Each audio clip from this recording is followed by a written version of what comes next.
Welcome to the video message for Parashat Terumah. We just began the month of Adar, the happy month of Adar, and there's no more befitting Parsha than Parashat Terumah. Terumah means donation, even though the Parsha speaks mostly about the Mishkan, the tabernacle. It should have been called Parashat Mishkan, but no, it's called Terumah, donation. This month of Adar is the happiest month because in it we learn about the importance of giving. How do we celebrate? How do we make sure that we are the happiest we can be during this month? There's a halachic obligation for us to be as happy as we can be. You have to be happy. How do you force yourself to be happy? It's by giving. It's by having that higher meaning and purpose, by doing and by giving to others and to higher causes that we become happier. That's why Mishloach Manot on Purim is given. We give to our friends. We give matanot levyonim. Everyone, even a person who is poor, has to give matanot levyonim because that is what makes us happy. You know, in Spanish, dar is to give. So Adar means to give. That is the month that we're celebrating right now. That is what makes us happier. You know, they say that the Kinneret is sweet water as opposed to the Dead Sea is salt water. It's salty. It's so salty that you can float in it. Why? The Dead Sea is so salty because it's dead. Every water that flows into it doesn't give forward. It doesn't flow into another river or another body of water. The water just mostly stays in it. So it's a dead sea and therefore it's salty.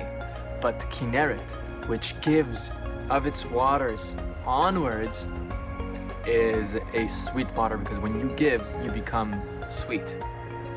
You know, this past few weeks we've been praying and thinking about the people in Turkey, and last week there was a report about the city of Antakya, which had one of the oldest Jewish communities in the world.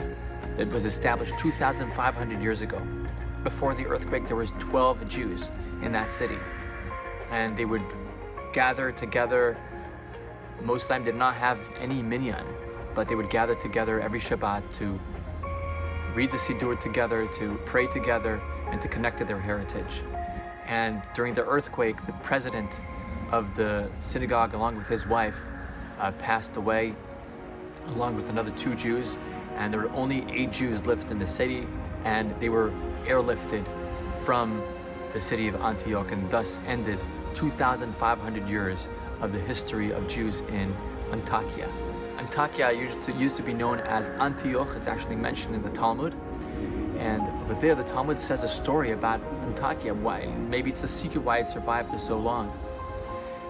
They say that there was a man who lived in Antioch, and the rabbis came to visit the city and to collect money for tzedakah purposes, for yeshiva.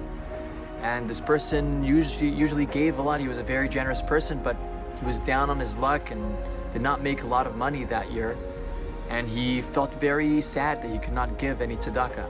So he told his wife, "What can I do? What could we do? I mean, I'm so sad." She said, "You know what you could do? You have 1 field left. Take half the field, sell it, and give the money to tzedakah." And so he did just that. He sold half his field. With the half of the field that was left, he went on to his plow the next day, and he encountered a treasure. His ox got stuck in a treasure in the ground and broke its foot, and then he found his treasure. And that is the story of the city of Antioch. So what we learn from here is that the more we give, the more we actually get. We get happiness, we get meaning in our lives, and we fulfill bringing Hashem into this world. That's what the Mishkan was about. So about bringing Hashem into here. How do you do it? By giving a Terumah. Wishing you a Shabbat Shalom.